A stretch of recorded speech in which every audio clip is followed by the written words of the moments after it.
За та амжилтыг яг юу гэж хардаг вэ? Тэгээд өөрөө хэр олон амжилтанд хүрч вэ? Энэ талаасаа болцоод. Амжилт гэдэг өөрөө харьцангуй ойлголт юм шиг. Би одоо 20 эдэн настай ч юм уу залуу байхдаа амжилтыг их л асар их том юм гэж ингэж боддог байсан. Амжилтанд хүрнэ гэхээр одоо ухаандаа бол их баяжхыг л одоо амжилтанд хүрнэ гэж байгаа юм байна ч гэдэг юм. Эсвэл их олонний танил болохыг л амжилтанд хүрсэн одоо хүрнэ гэж ингэж ойлгодог байсан л да. Гэхдээ одоо яг зүгээр эргээд амжилт гэдэг зүйлийг харахаар бол би бас арай өөр өнцгөөс нь хардаг болоод байна л да. Тэгээ амжилт гэдэг бол зүгээр л хүн өөрийнхөө хүссэн зүйлээ хийгээл хүссэн үр дүндээ хүрж байгаа энэ процесс л ерөөсөө амжилт юм байна гэж одоо бол тэгж ойлгоод байгаа. Одоо бол би өөрийнхөө амьдралыг дүгнээд бол яг тодорхой хэмжээнд би бол амжилтанд хүрч яваа гэж ингэж өөрийгөө дүгнэж байгаа. Яагаад гэхээр би зөвхөн өөрийнхөө амьдралыг ер нь ингээд дүгнэхээр хартай, цагаантай тийм л амьдралаар ер нь бол амьдарч ирж байна л да. Зүгээр яг нэг бүрчлэн яг нэг үйлчлээд өгнөх юм бол яг хүүхэд нас маань бол эцэг ихтэйгээ юугааш дутаж гацчихдах юм байхгүй хөдөө жирийн л хөдөөний хүүхдийн адилаар өссөн. За 10 жилд бол яг бас л ялгаагүй шүү дээ. Эцэг их маань элэг бүтэн тий. Тэгэл яг 10 жилд яг одоо үеийн хүүхдүүдтэй харьцуулахад нэг өөр зүйл нь яг биднийг 10 жилд байх хүүхэд байх үед одоо социализмын нийгмээс ардчилсан нийгэм рүү шилжлээ штэ. Тэр үеийн одоо тэр нэг шилжилтийн процессын хүнд бэрхшээл бол маш одоо үлсгэлэнгийн үе байлаа да. Одоо бол нэг гидсэн үлсөд хоолтой хоолгүй явдаг хүүхэд бол ховор болсон бах тий. Бидний одоо тэр шилжилтийн үед бол бид нарт бас л жоохон хүндэл үе байсан л да.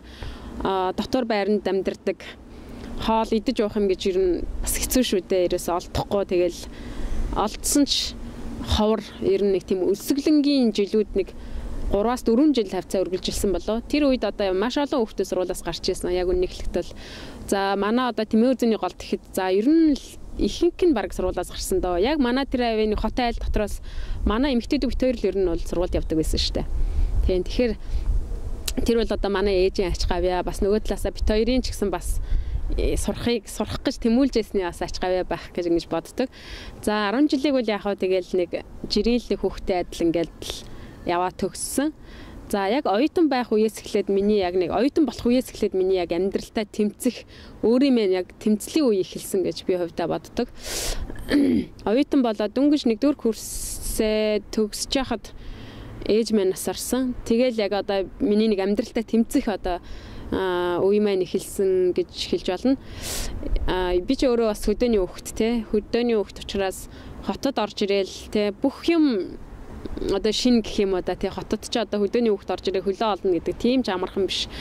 Тийм тэгээд ээж маань нас орчхаар намайг гэх хүн байхгүй тий ийм за тэгэл нэг дөнгөж 1-р курст орсон байсан нэг жилхүү тэгэл 2-р курсээс эхлээ сургуулийн төлбөр яах вэ ийх үү гэл ингээл бүх юм миний өөрийн толгой дээр бууж иржсэн. За аав маань баахан өнчин банд нартаа үлдсэн тий юу намайг гэж анхаарах мантаа ер нь бол тийм байсан. Тэгээд би нэг олон улсын их тайвны залуучуудын холбоонд элсэж орсон. Тийм тэгээд тэндээ л өстой хамаг цагаал зардаг байсан ер нь бол тийм. Тэгээд тэндээсээ би төлбөрөө төлүүлдэг. Тэгээд хөдөө аж ахуйн их сургуулийг хариуцсан одоо тухайн тэр залуучуудын холбооныхоо хөдөө аж ахуйн их сургуулийг хариуцсан одоо ажилтнаар тий ажиллаад тэгээд одоо зүгээр эргээ харахад миний одоо хамгийн хөдөлмөрч үе оюутан байх 4 жил гэж ингэж боддог.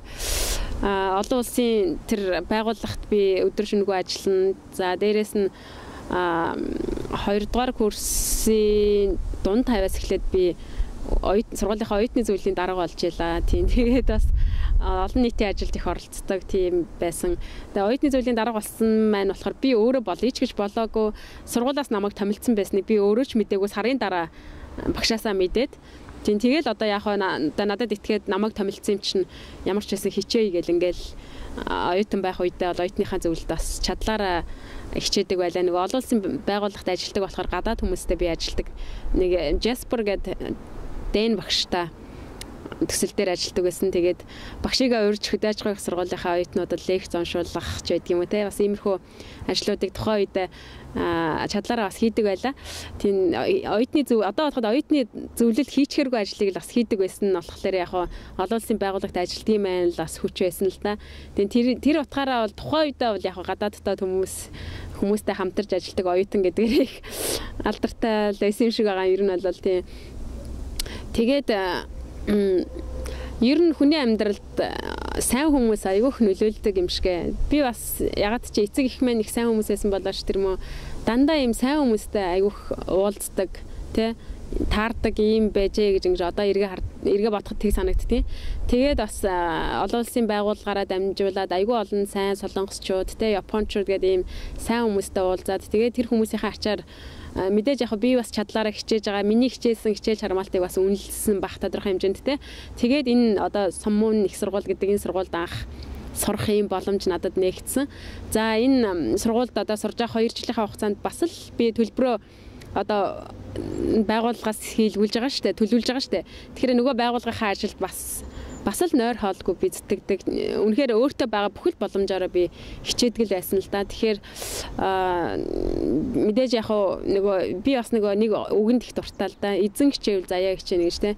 Эзэн хичээж байхад заяа бол яаж игээл дагаад л одоо хичээдэг юм байна гэдгийг бол би өөрийнхөө амьдралаар ер нь бол туулж ирсэн. Хөдөөний одоо хүүхдэд ер нь хөдөөний хүүхд ер нь эцэг эхээсээ ч мөнгө авахгүйгээр 100 цаас ч авахгүйгээр өөрөө амьдралаа тулаа явна гэдэг бас тийм ч амар асуудал биш юм шиг санагддаг. Одоо эргээ харахаар тэгээд дандаа сайн хүмүүстэй уулзаж сайн сайхан мөрөөдөж авсны маань л ач гавьяал гэж ингэж бодож байна л да.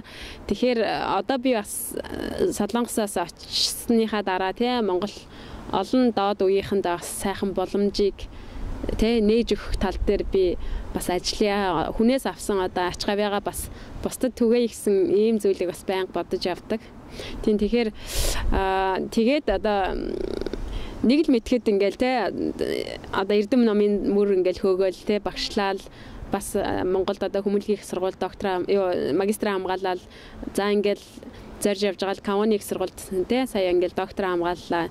Одоо ингээ эргээд харахад бол би бас тодорхой хэмжээгээр яг амжилт одоо зарим нэг мундаг хүмүүсийн хувьд би миний амжилт бас юу ч биш байж болно л да. Гэхдээ зөвхөн миний хувьд өөрийн маань хувьд тэгээд туулсан амьдралтай маань харьцуулахад бол ямар ч байсан би амжилтанд хүрчээ гэж ингэж бодоод байгаа шүү дээ.